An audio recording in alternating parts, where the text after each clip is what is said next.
देख लो जल्दी से, इलेक्ट्रिकल प्रॉपर्टी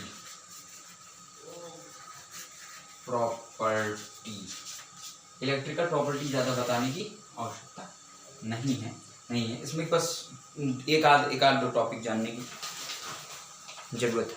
क्या इलेक्ट्रिकल प्रॉपर्टी में हम लोग जानते हैं कि सॉलिड में 3 ही प्रकार प्रॉपर्टी होती है, conduction, insulator and semi conductor. तो कंडक्टर वो होता है जिसमें कंडक्टिविटी बहुत ज़्यादा होती है। इंसुलेटर क्या होता है जिसमें कंडक्टिविटी ना के बराबर होती है, बहुत कम होती है, 10⁻⁷ तक चली जाती है कंडक्टिविटी। एंड सेमी कंडक्टर क्या होता है कि connecting link between the insulator and semiconductor, इन दोनों के बीच में जो होता है वो होता है सेमी कंडक्टर। तो हमको पता है कि सेमी कंडक्टर में क्या होता है कि जब हम कोई इम्प्योरिटी डिफेक्ट इसीलिए हमने पढ़ा था कि मतलब ये सब डिफेक्ट्स हमने इसीलिए पढ़े थे कि अगर हम कोई इम्प्योरिटी है सेमी कंडक्टर में अगर ऐड करते हैं तो हम अपने मनचाहे तरीके से, सेमी कंडक्टर इसीलिए बहुत ज़्यादा इंपॉर्टेंट है, हम अपने मनचाहे तरीके से क्या करते हैं, सेमी कंडक्टर कंडक्टिविटी को बढ़ा सकते हैं। तो वही हम देखेंगे कि सेमी कंडक्टर की कंडक्टिविटी को हम लोग बढ़ा कैसे सकते हैं। तो सेमी कंडक्टर कंडक्टिविटी को हम 2 तरीके से बढ़ा सकते हैं। सेमी कंडक्टर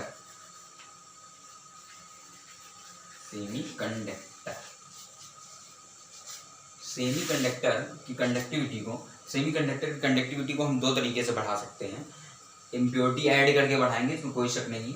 तो 2 तरीके से बढ़ा सकते हैं। वो 2 तरीके कैसे हैं?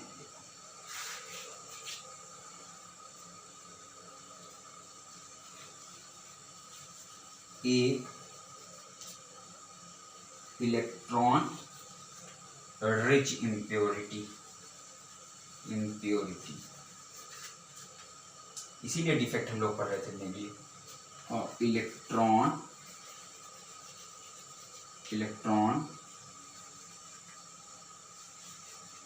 डिफिशिट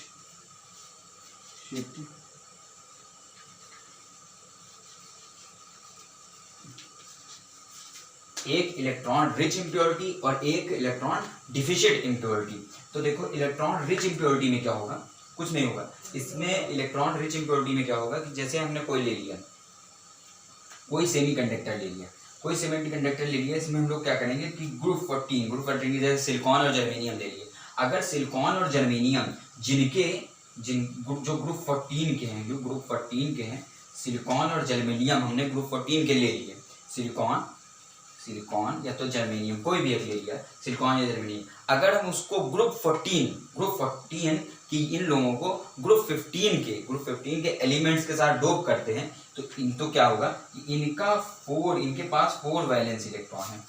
SI के पास 4 वैलेंस इलेक्ट्रॉन है। SI के पास कितने हैं?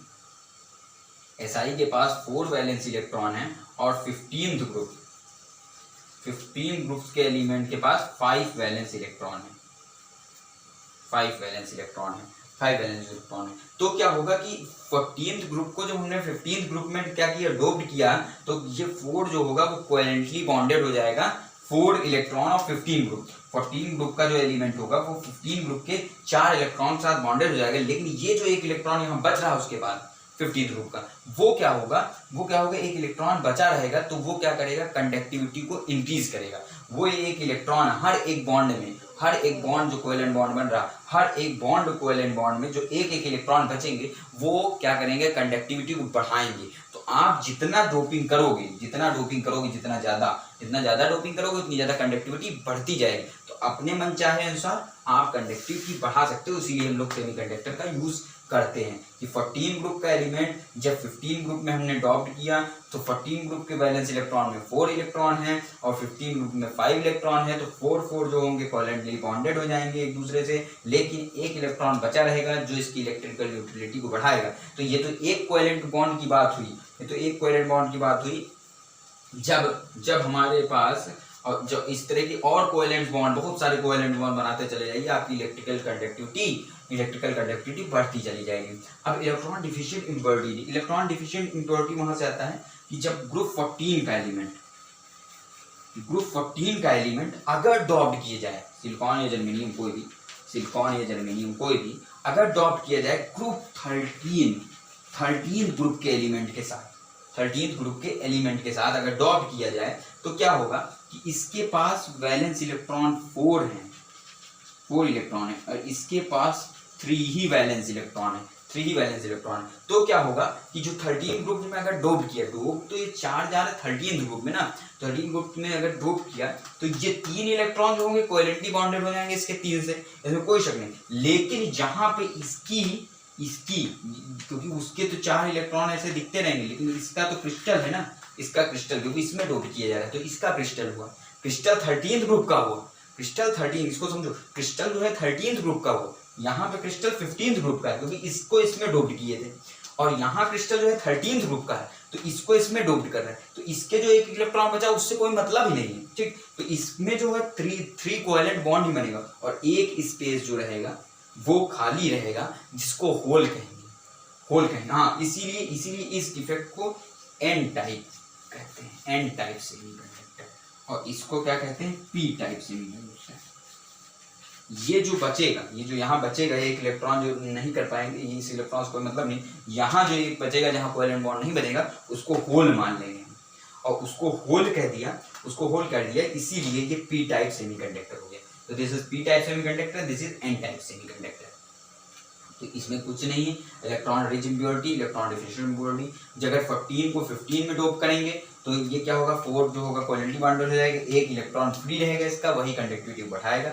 यहाँ 14 को अगर 13 में डोप करेंगे तो 3 तो बना लेगा, लेकिन एक जो है, क्योंकि क्रिस्टल इसका है, फिर से बता रहा हूँ, क्रिस्टल जो है इसका है, इसलिए इस इलेक्ट्रॉन से कोई मतलब नहीं हमारा, क्रिस्टल इसका है, इसलिए यहाँ पे जो इसके पास एक इलेक्ट्रॉन की कमी रहेगी, इसलिए ये होल बना लेगा, और number of holes is greater than number of electron, तो ये भी क्या करेगा, कंडक्टिविटी को बढ़ाएगा ही, हटाएगा नहीं, ठीक।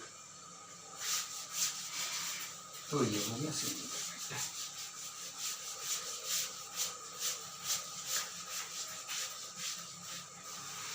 तो ये हो गया सेमीकंडक्टर, सेमीकंडक्टर हो गया। तो सेमीकंडक्टर हो गया। अब मैग्नेटिक प्रॉपर्टीज पे आ जाते हैं, इसका आखिरी टॉपिक है, आखिरी टॉपिक है सॉलिड स्टेट का, आखिरी टॉपिक है magnetic, magnetic property, magnetic property. इसका जो आखिरी टॉपिक है वो क्या है, मैग्नेटिक प्रॉपर्टी। मैग्नेटिक प्रॉपर्टी क्या है, मैग्नेटिक, देखो इसमें हम सबसे पहले बता दें कि डोमेन्स क्या होता है, सबसे पहले बता देते हैं। डोमेन्स क्या होता है कि डोमेन जो होते हैं टिनी मैग्नेट्स होते हैं, टिनी मेटल आयंस होते हैं, group of metal ion. Domain जो है ग्रुप ऑफ मेटल आयन है, जिसको हम लोग टिनी मैग्नेट भी कहते हैं।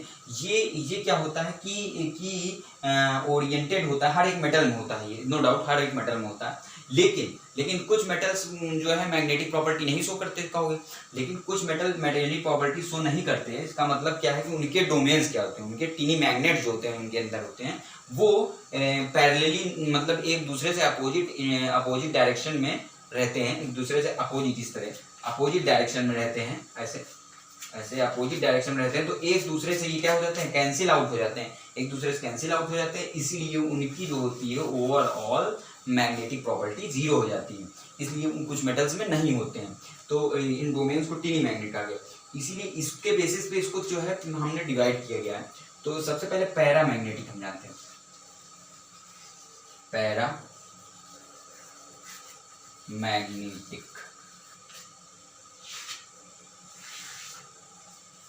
अब देखो पैरामैग्नेटिक क्या होता है, पैरामैग्नेटिक वो होते हैं जिनकी ऐसे कंपाउंड्स शो करते हैं जो मैग्नेटिक फील्ड की प्रेजेंस में जिनके डोमेन्स उसकी डायरेक्शन में क्या हो जाते हैं, ओरिएंटेड हो जाते हैं, या उसकी तरफ अट्रैक्ट होते हैं, मैग्नेटिक फील्ड की तरफ अट्रैक्ट होते हैं, तो इनकी मैग्नेटिक ससेप्टिबिलिटी या मैग्नेटिक परमिबिलिटी बढ़ जाती है, मैग्नेटिक कैरेक्टर इनके मेटल्स का बढ़ जाता है। इन जैसे लोग ये वही शो करेंगे, वही कंपाउंड जिनके पास अनपेयर्ड इलेक्ट्रॉन होगा, तो जो अनपेयर्ड इलेक्ट्रॉन होगा, जिनके पास अनपेयर्ड इलेक्ट्रॉन होगा वही ये शो करेंगे, तो मैग्नेटिक कैरेक्टर इसमें जो होगा। और जैसे ही हम मैग्नेटिक फील्ड को हटाएंगे वैसे ही इनका जो होगा मैग्नेटिबिलिटी खत्म हो जाएगी, डायमैग्नेटिक।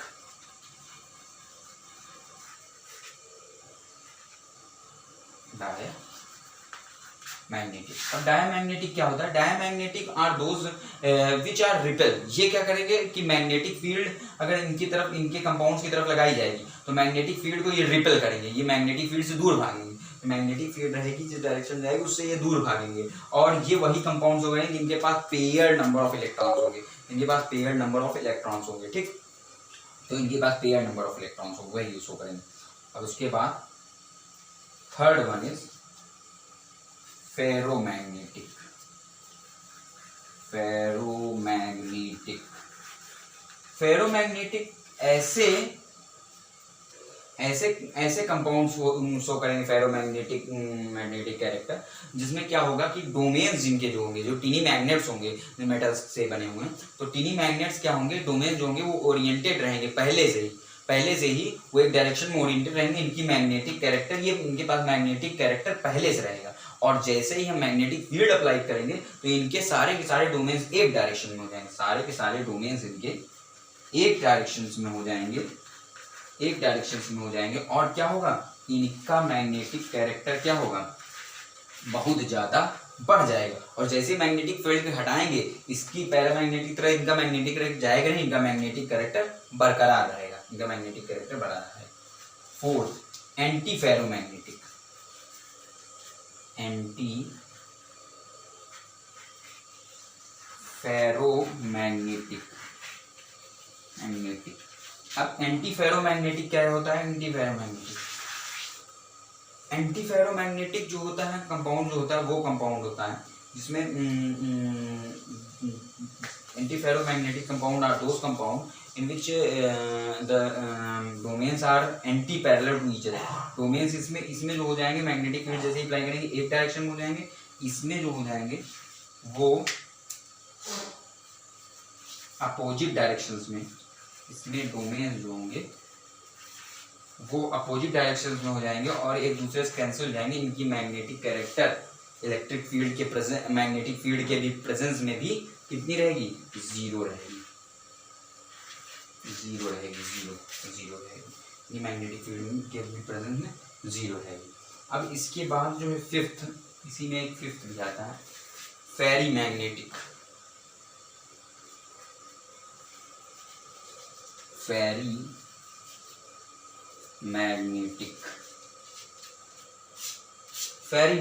फेरीमैग्नेटिक जो होते हैं वो मैग्नेटिक फील्ड ऐसे कंपाउंड होंगे जो मैग्नेटिक फील्ड की प्रेजेंस में जिनके डोमेन्स पैरेलल एंटी पैरेलल मतलब अनइक्वल नंबर ऑफ में parallel antiparallel, unequal number of में parallel antiparallel, unequal number of में पैरेलल और एंटी पैरेलल।